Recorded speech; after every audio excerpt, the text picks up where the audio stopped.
ভাই আপনার এই মরিচের গাছ? আমারই ভাই।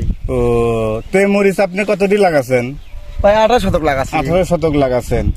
তো আপনি যদি মহিলারা কাজ না করতো তাহলে আপনারা কি মরিচ চাষে কি শান্তি পেতেন না কষ্ট পেতেন? কষ্ট পাইতাম। কষ্ট পেতেন। তাহলে এই মহিলারা যে কাজ করতেছে তাতে আপনাদের কৃষকের তো উপকার হচ্ছে, তাই না? উপকার তো হচ্ছে। ও, তো আপনারা এই মহিলাদের কত টাকা দিন দিচ্ছেন? এই মহিলাগুলো 250 টাকা 250 টাকা দিন দিচ্ছেন। তাতে আপনার কি মনে হচ্ছে যে 250 টাকা দিন মহিলাদের দেওয়া কি ন্যায়সঙ্গত না তাদের সাথে অন্যায় করা হচ্ছে? কি মনে করেন? অন্যায় করা হচ্ছে না, কিন্তু মরিচের তো দাম নাই। মনে করো মরিচের ফলন কম, দাম নাই, এই কারণে মনে করো আমাকে পোষাচ্ছে না। তো তাতে বুঝাতে চাচ্ছেন যে 250 টাকা যে দিন দিচ্ছেন তাতে কৃষকের একটু কষ্টসাধ্য হচ্ছে। কষ্ট হচ্ছে, টাকা তুলতে পারি, হ্যাঁ।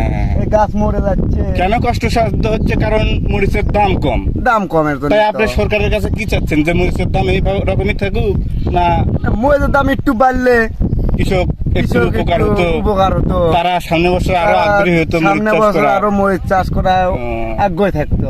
তাতে এই 18 শতক যে আপনি মরিচ লাগাচ্ছেন তাতে আপনি হিসাব করে কি বুঝতে চাচ্ছেন, যে একটু লসের ভাগতি যাচ্ছেন না কি? লসের ভাগত যাচ্ছে। এই 18 শতকের উপর মনে করো 70,000 মধ্যে মনে করো তুলসী মাত্র 40,000। আপনি 70,000 টাকা খরচ করছেন এই 18 শতক মরিচের গাছের জন্য, আর তুলছেন মাত্র 40,000 টাকা। তাহলে এখনো 30,000 টাকা লসে আছেন। 30,000 টাকা লসে।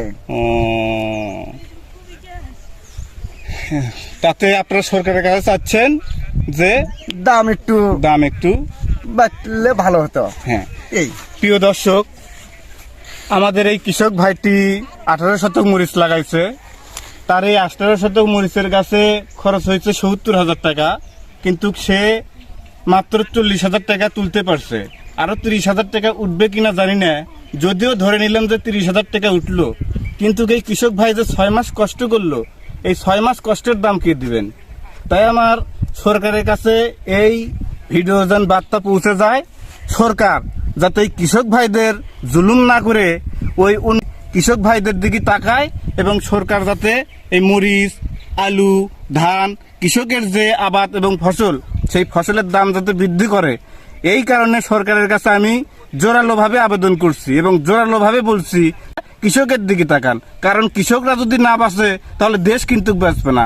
দেশকে বাঁচাতে হলে কৃষককে বাঁচাতে হবে, আর কৃষককে বাঁচাতে হলে ফসলের দাম ন্যায্যতার ভিত্তিতে থাকতে হবে। এই কথা বলেই আমি এই কৃষক ভাইটির কাছ থেকে